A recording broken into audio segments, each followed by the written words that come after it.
It's a case of art imitating life, imitating art. Find out how movies and video games are influencing the defense industry and vice versa this week on Light Matters.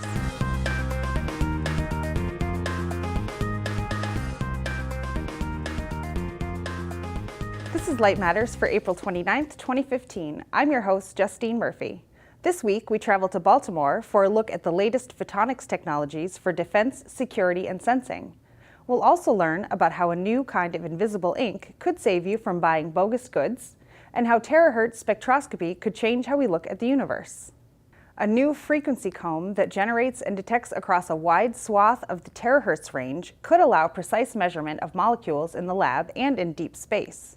The device comprises two titanium sapphire femtosecond laser oscillators and uses the principle of asynchronous optical sampling terahertz time domain spectroscopy. After the device generates its tens of thousands of evenly spaced frequencies, the waves travel through a sample, such as water vapor.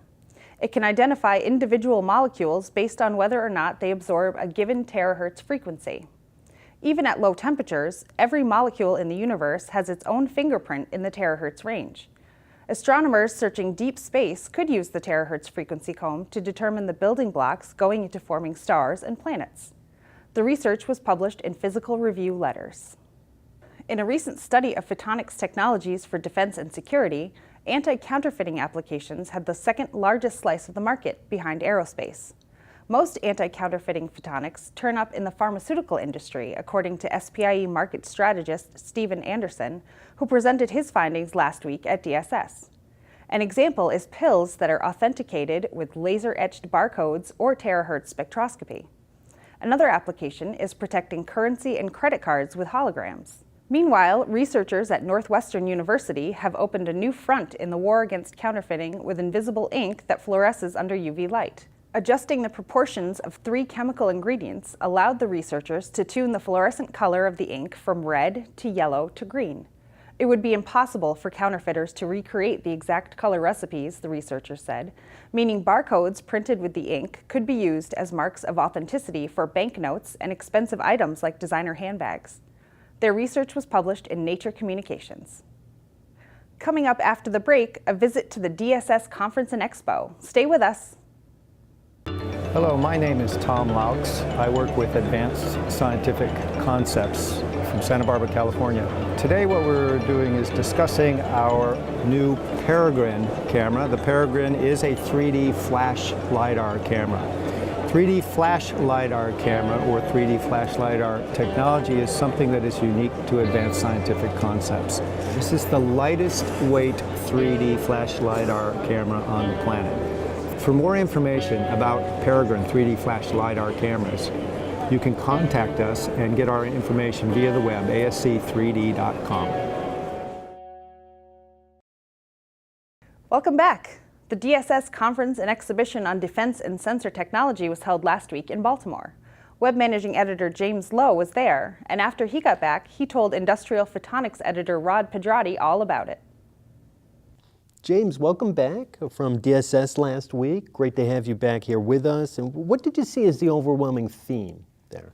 Well, I was really struck by there was just a lot of tie-in with the entertainment industry, actually. There were, one of the booths I stopped by, IJK Controls, they make gimbals to make steady camera shots. And originally they were making these for the military, but now they're turning up being used for truck commercials, and they're going to be in the next Pirates of the Caribbean movie.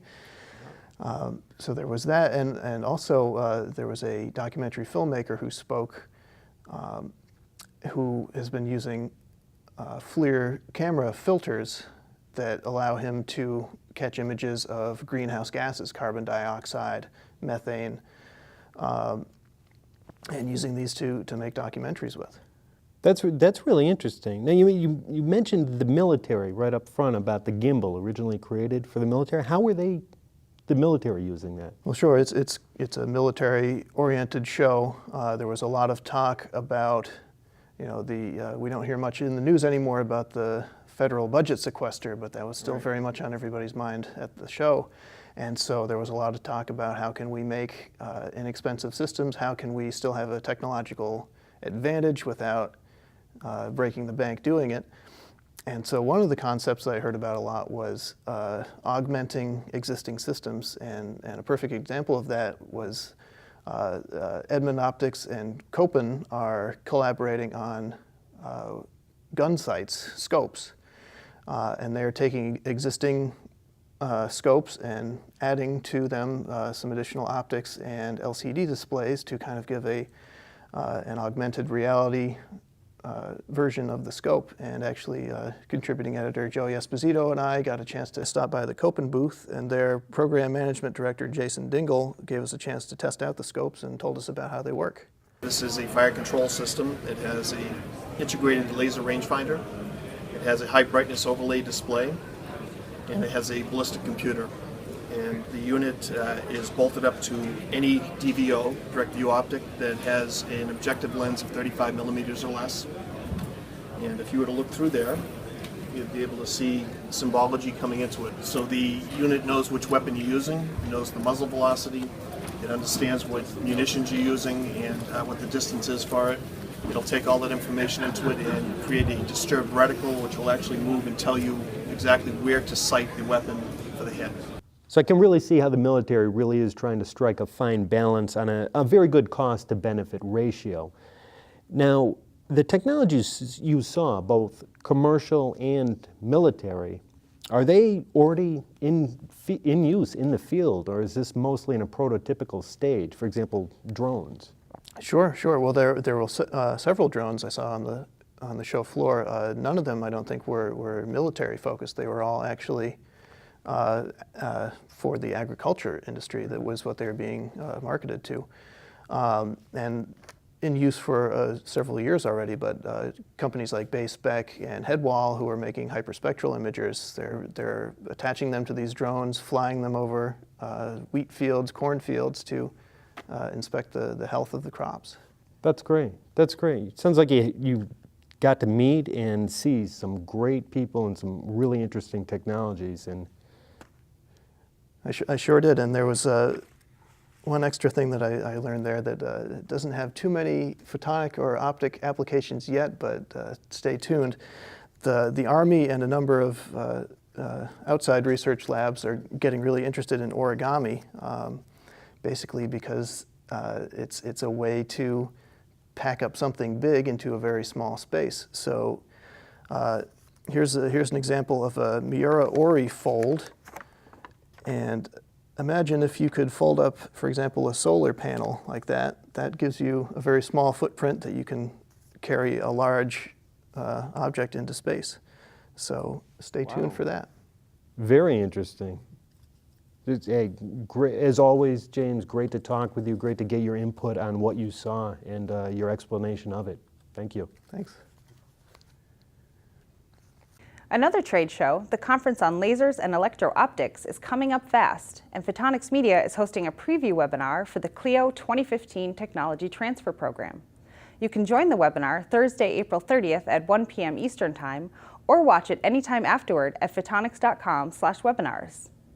Meanwhile, the May issue of Photonics Spectra will be in mailboxes and inboxes this week. In our cover story, contributing editor Hank Hogan delves into the growing world of augmented reality and wearable devices.